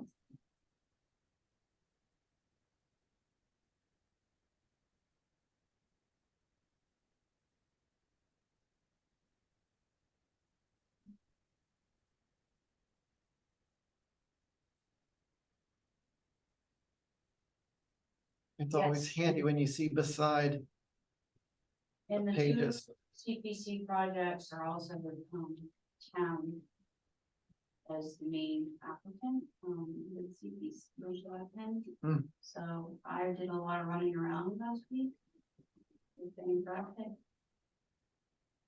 To get proper signatures and to formally, bounded and formally submitted to CPC. So that's all been done. They are in. They are in Friday, they had to be there before 4. Deadline was Friday. Yep. So this was the one for the West Monomoy, which is more of gonna be like a recognizance survey, which needs to be done a lot of in depth. I think it's pretty, it's gonna be awesome, I think. And again, I think one thing that the survey plan really outlines is it's working with our public, private and educational nonprofits, you know, is what's gonna help us move the survey work. Well, this would be the continuation of PAL if they were to move on to another district. Well, yes, but this is. I mean, this will end in 4 outlining meetings. one particular neighborhood. And I will say there was a lot of letters of recommendation that we received from this, from Marcia Fader, from Barbara White, from NHA, NPT, and NHC. I wrote one as well, to emphasize, you know, how important this survey work is in this neighborhood. I'm actually really excited that the history that is going to be brought up for this. So, and then the other one is the Main Street letter.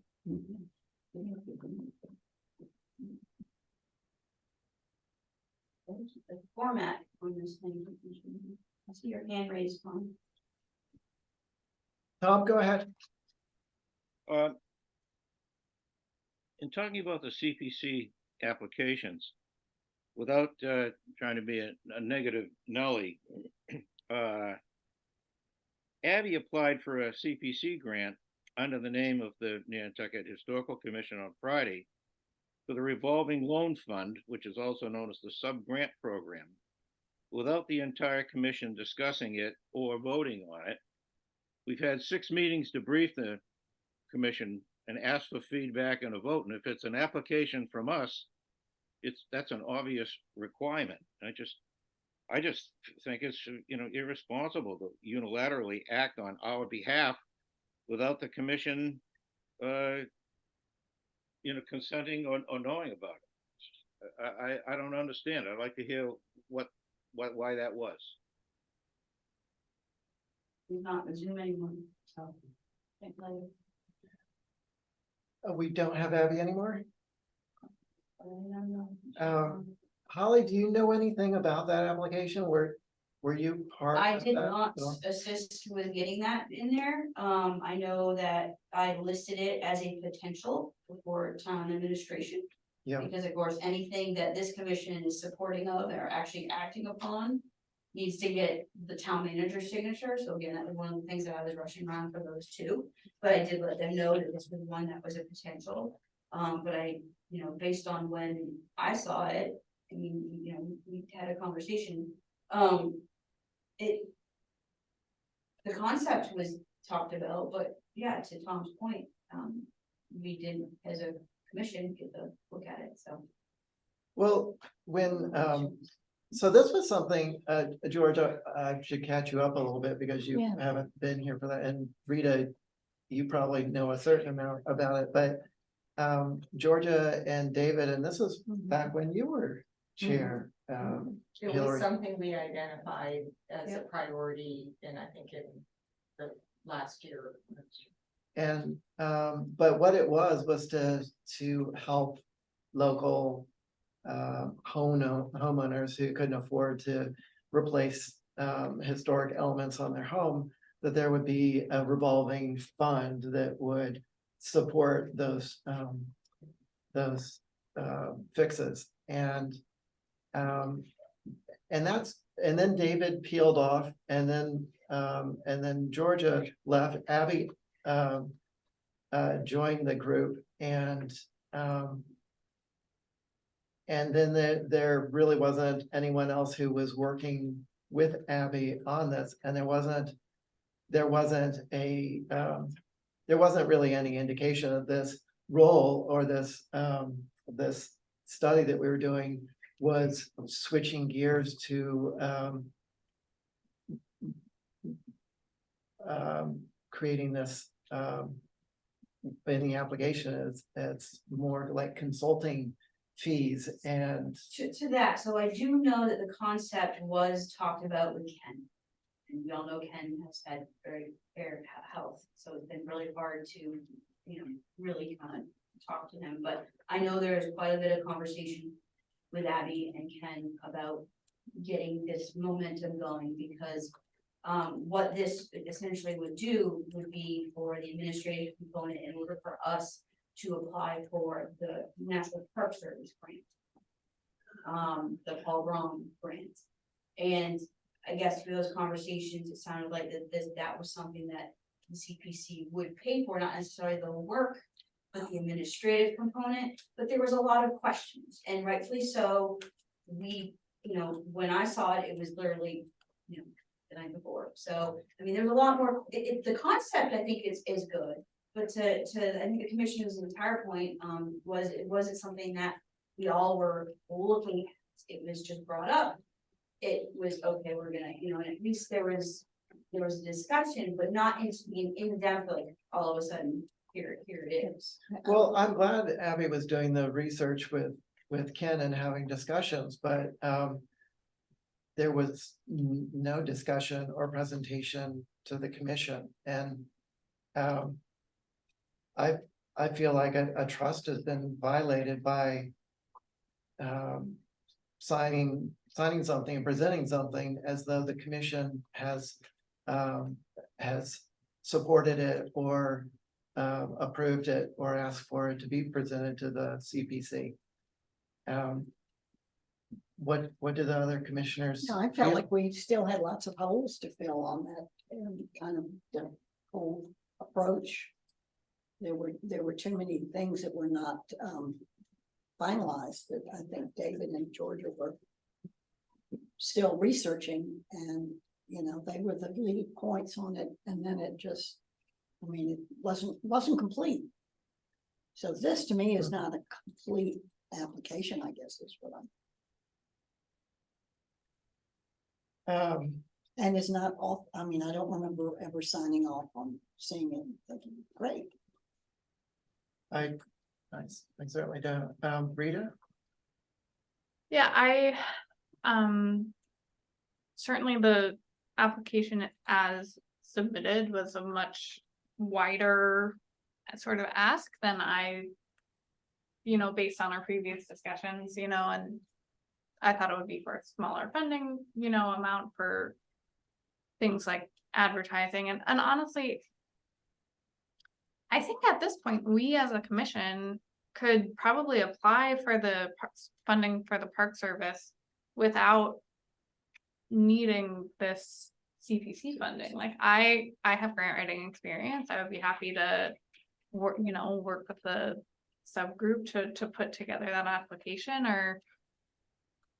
and then for some of the things in the budget, like advertising, I don't know if there's other sources within the towns, just like general operating budget that we could use. I worry about, the ask is for almost $65,000, and I worry about asking for that largest sum of money when we don't necessarily have the actual funding source for the sub-grant program. Like we don't know if we would get that funding, and then we've just spent almost $65,000 of CPC money without a larger funding source for the sub-grant program. You mean moving forward without any guarantee that it'll go anywhere in the end? Yeah. Well, I guess, and I'll say this from a not knowing the in depth of what the CPC application would be. I do know on face value that a lot of communities within the Commonwealth will apply for CPC funding if they're a CPA community, and then use that in turn to as their match for a National Park Service grant. Mm-hmm. That's what I, was more or less understanding why one would go to CPC and then Do that first. Yeah. Okay, Yeah. that would be the only thing, but I don't think that was clear. Do you? I mean, I just wasn't sure about the timeline. that, right, and exactly what the CPC money would be for. Yeah, and if we were like putting the cart before the horse. I mean, the whole. And then I concept is- also agree with the concern that the application was not shared with the entire commission before being submitted, that Yeah. from a procedural level, Yes. is a concern for me. George, thoughts? Yeah, I feel like I'm in the weakest position to have an opinion on this, but yeah, it seems like it should have been acted on officially, reviewed. Commission. I I think that the program has been a good idea for a long time. I know Georgia had been, thinking about this thing for a long time. And would love to see it followed through on. But this, the proposal, that is included in the packet, doesn't really reflect what we were last discussing with this idea of assisting, local homeowners. But really, my biggest concern is something that has all of our names on it being presented as though we've seen it and approved it, and none of us did either. And that is very concerning to me. I wish Abby were still here to speak to why she thought that was acceptable. Has anybody communicated informally or anything with Abby about this, or?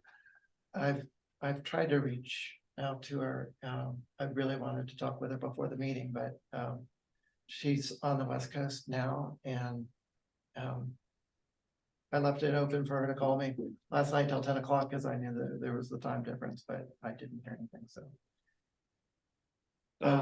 Can't we come up with some kind of a decision on what we should do in an event like this well, as a commission? I mean, well, I mean, what is what does the commission feel? It doesn't, to me, the grant application isn't, it needs to be reviewed by the commission. And from what we've seen, it's not something that I'm in favor of.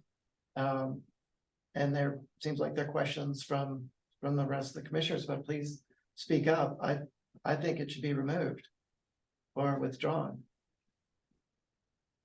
so do I, until we have a chance to discuss it amongst the whole commission. If we want to revisit it, that's fine, but that's almost like an illegal thing. I mean, I'm not saying it, I don't know how, I'm not a lawyer, but it's ridiculous for one person to act unilaterally on all our behalf. I just think that's wrong. I think it should be withdrawn. I personally, I don't even think it's formally submitted without town administration signature, and as far as I know, it didn't receive that. Is the town signature, is that required in before the deadline? Yeah, I mean, so it missed the deadline?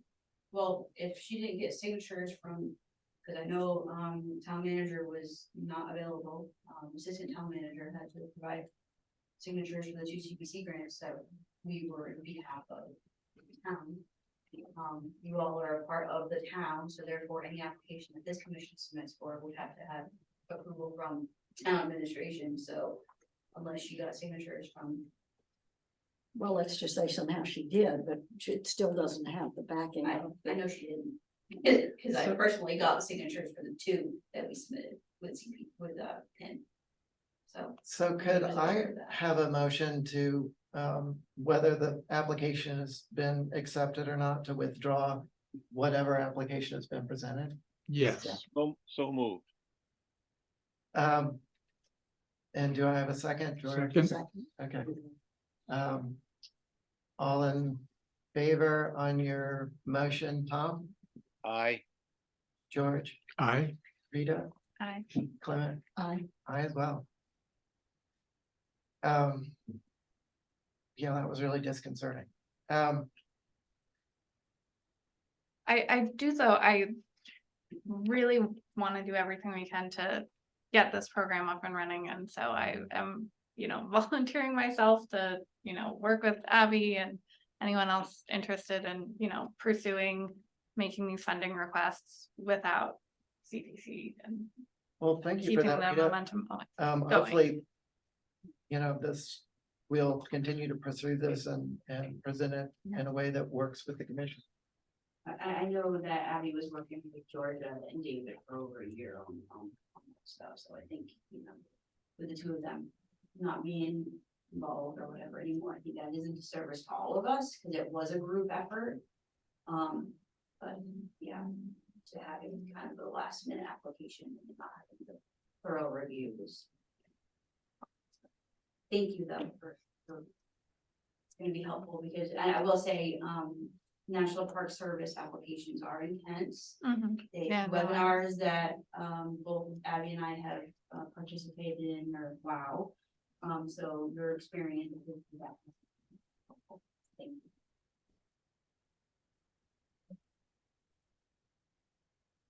you.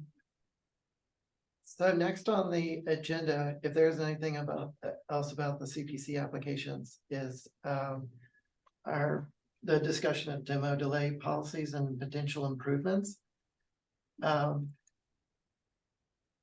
the thought with that is how can we work within the system to make improvements and to better the policy. A couple of things that we've been talking about is when, you know, when does the clock start for the demo delay? And how long is the delay? Holly, are those things that without completely recreating policy, are those things that we can alter for the better? Well, I mean, I think we've had this conversation before, you know, this commission, Nantucket doesn't have the, you know, don't follow to the demo delay level like other communities, again, our special act. The utmost authority within demolitions in general is the HTC. We do have a demo delay, which I think we put in the packet under the general bylaw, which is more or less for the building commissioner, and obviously is more of his purview, and really it's not a president function, it's more of a sustainability and a you know, trying to reuse structures. And this would be something that could be beefed up. If this is something that this commission and maybe the HDC as a CLG would want a request for changes to this, then that would be something that, you know, we to have a discussion and bring up to the planning board. However, it is, yeah, it is in the zoning bylaw, so yeah, it would be through the planning board. So if this is something that you really wanted to bring up, now is the time, you know, for bringing articles up, to get support. But that's not my crux of it. I say that again, on top of talking about any type of changes or where we are, or we're not, bringing this up to NAPC now would be a good idea. If that is what this commission would like to do, to see changes on it. Because again, you know, there needs to be a clear understanding of what, you know, and this kind of goes back on to having, you know, you all brought up before about having, Jen Doherty from Massachusetts Rural Commission talk to us about demolitions. Again, you don't fit that cookie cutter 40C, we're unique. So having this kind of flushed out and being very specific to Nantucket during the NAPC, instead of saying we need to do this now. I get time is of the essence. That's for anything, preservation minded, anything. But if you all are looking for changes to this, that would be a discussion with the planning board. Is that something that you, I guess what I was hoping is that we could either advise and or support something that the town is doing or you're doing to because you're always talking about, it's better to do this from within rather than, from the outside. But I know that, just practically speaking, if you've got more time to move something, or you have more lag time, before you can demo something, that can change people's ideas about, whether they want to demo or renovate, or if it's a different kind of project. There's a lot. It's, Case in point, Yeah. something that is still floating with the commission, but of this misconception that a contributing structure has to be brought up to compliance because of FEMA. No. And so in lieu of that, they want to demo or move and put a non-contributing structure in its place. That is something really, truly right before the commission right now. And it's an education component.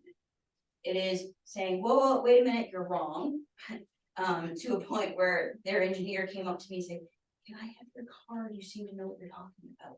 That was very informative for me to hear that, because I'm like, well, wait a minute, so this is a professional. You're the engineer. Right, you're the engineer, you should know that this is a contributing structure and you're wanting to replace it with a non-contributing, nothing that is wrong with that non-contributing, but it's out of context and it's replacing.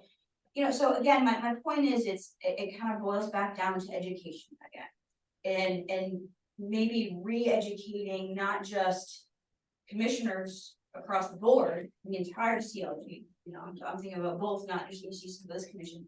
And realtors and that's why obviously the NARA thing is really good. And design professionals, to get them to understand, again, that's why resilient Nantucket is such a great thing, and we can build upon that even more, because that is the point. Maybe it's a exercise of us looking at what's doing well with the way the current, I guess, is going under this bylaw of the demo, and what needs to be, because again, we don't follow the typical for either the special, the actual guidance for the historic district versus the demo delay. And having that brought up with NAPC during this internal review would help, because again, demolitions, I think both commissions have outlined are an issue, our concerns. And how do we fix it with what we have on the books right now, and what can we do to, if you're asking me what I want to change on this, I don't have time. I would love to, but I don't have time. There's not enough time in the day. I think it needs further study, because we can't just go to say, give me another a 40C historic district in Massachusetts. We can't just say, let's pick up theirs and look at their demobility bylaw. We can't, because again, they don't have a special act. I do know NAPC was going to be looking at Back Bay, Boston, who has the other special act, Beacon Hill, to see the comparisons from not just the act itself, but also, they are a lot smaller, but what from across the board we could use as an example to help better our historic district. So again, that's why I keep on saying, like, bringing all these kind of things up with the NAPC review would be very, very helpful. Yeah, I'm just trying to think how the language could get changed in a simple way without completely reconstructing the system that would be beneficial to the environment and to preservation. Because the applications, as you know, are demo or move. And more often than not, they're demoed than moved for all kinds of reasons. But the moves can always use more time to secure the land, to secure the permitting, to be able to figure out the logistics. So if there is, a year to do that instead of a month or 2 months, it makes a big difference. And when the clock starts also makes a big difference, because you could be in the process for, the whole time of that that delay, and by the time you've got your your building permit, you've already, like, the next day you can start demoing. So if that's something that you don't have the capacity to figure out to change, who would, or when would you foresee having the time to do that? Well.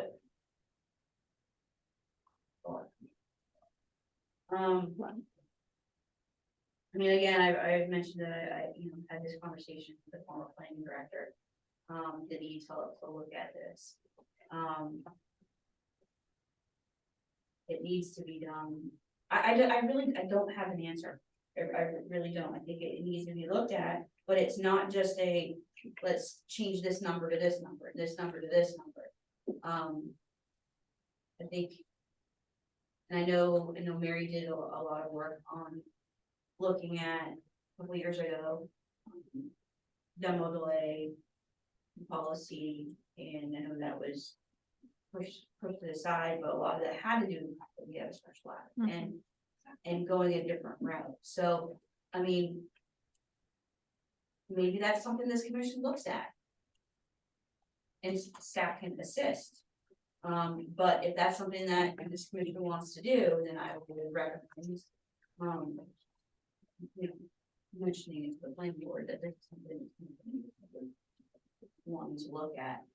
And maybe the PLG, mentioning it to these things, something we want to look at. But again, it also maybe can become out of the work that anybody's. I don't have the. So your recommendation is for us to propose discussing it with the planning Well, it's through board, chapter, and- yeah. and then, So I so don't just to get on there. Chapter Okay. 139 is part of the zoning bylaw. So this would come, it's right out of that. And anything that goes to town meeting, any change in the code. That's in the bylaw, zoning bylaw, goes to the planning board before it goes to finance. The process, anything outside of the zoning bylaw goes directly to FinCom. So, yes, this is the time of year where, they're looking at things. And if that is something, I was just recently asked if there's anything that, from a historic district perspective. So, this would be the opportunity. Is this something that? It sounds like a concern of yours and something you've talked about before. Do you want to sign on to any sort of approach or request to the planning board to have this be on their agenda, something that they can discuss further? I think it would be a smart idea for actual, talk, for this commission to talk about it, like what exactly in the other bylaw are we wanting to change the specifics? Could you send us all a copy of the bylaw? It's It's in your packet. maybe Oh. you can pull it up, but it's probably free now. My packet. I know, it is, so I mean, this would be something that to put right in the beginning of next agenda, and in the meantime, having a. So we could talk about this more in October and then potentially try and get on the agenda for like the planning board's November meeting to. Yeah, I mean, I could let the planning director know, the planning staff know, that this is something that you all are wanting to talk about. But just, just having me say this is something they want to talk about, they're gonna ask me, well, what are the Exactly, specifics? yeah. And that's one thing I kind of. We want to make it better. Right, but, and maybe there is, just, again, I'm very cautious on a lot of different things. Right, Yeah, and I know, like, it is more complicated than making, changing one number to another number, but maybe changing that, like. 30 days from the publication of the Yeah. notice, maybe that becomes 60 or 90 days. Yep. And that, doesn't solve everything, but that makes it. And when we come up with a number, somebody's going to ask where'd that number come from, and Mhm. if we could refer to somewhere else that has it, and Has it, maybe, yeah. and again, there are, I mean, I think myself. Kathy Flynn, and I think Mary was there at one time, they had, this was before COVID. This is how long it's been of a concern, went to, when Chris, Skelly was with MHC and listened to, where is it here? Listen to his talk The very about- end of the packet, I thought, but I didn't see it pop up. like 48, 49. Okay, and it was about the demolition delay bylaw and in other communities, and he looked over and he saw Nantucket, and he's like, what do you guys do? Like, you know, Mhm. kind of dismissive with us. Other communities would love what we have. So that's weird, you guys notice this, it's not. Yeah. Yeah, I have it on my screen. So let's, we'll come up with specifics to talk about in the next meeting. And then we Okay. can discuss it further. Well, I'm gonna find it. Yeah. Find it out, we can look at it. And then the last thing is it just about posting a meeting? In case there's, enough of us that there's a quorum for the select board review of 9 Sherburne. But that's not the 27th, It's not the been 20th. moved to the 27th. The 27th. Yeah. It Well, was that's the same scheduled for the day. 20th, but no, 27th. 27th is the demolition. Yeah. It is. It is. Is it Yeah. Oh. conflict? Yeah. Mishmash day.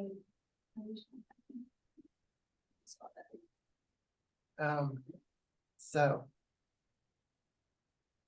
Are there any comments about that?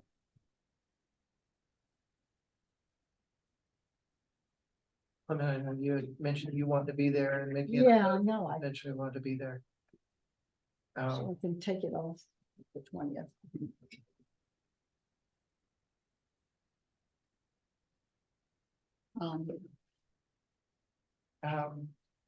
Unless there are any other comments or other business, I'll take a motion to adjourn. So moved. Thank you, Tom. Second. Second, Clement, thank you. On your motion, Tom. Aye. Hey, Clement, I. Rita, I. George, I. I as well. Thank you all. Thank you. Bye, Tom.